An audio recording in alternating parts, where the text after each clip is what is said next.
And it wouldn't be a complete SEO talk without talking about GPT, so we're going to do it really fast. You can use GPT carefully to try to improve your EEAT. Some prompts that we've been using. So for an e-commerce website that sells baby clothing, please provide 10 examples of how the company can best convey experience, trustworthiness, and legitimacy directly on the product pages. It comes up with some really fun advice here.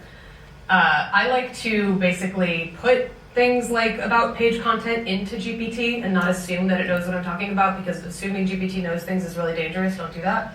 But you can say, for like this company's about page that I'm going to copy here, how can I better convey trust and experience? Give me 10 ways that I can do that. It's really good at analyzing text, so feed it the text. Don't assume that it knows what's on the about page. Audience-specific EEAT research. So you can say, hey, I have an e-commerce site that sells baby furniture. My audience is moms that are 24 to 36. What are 10 tips that I should consider about them?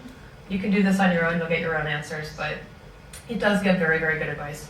And then I love this. If you have a problem with reviews, for example, you can copy-paste all that review content. I think GPT takes up to 4,000 words. And you can say, I'm going to show you numerous examples of our product reviews. Can you please summarize the 5 or 10 things that people are commonly taking issue with our brand? Key takeaways. Well, it's blank, so I guess that's the end of the presentation, but hopefully it's pretty self-explanatory. Sorry about the formatting issues. We'll try to fix it up and send it out to you guys, but hope you enjoy it. Enjoy the rest of it.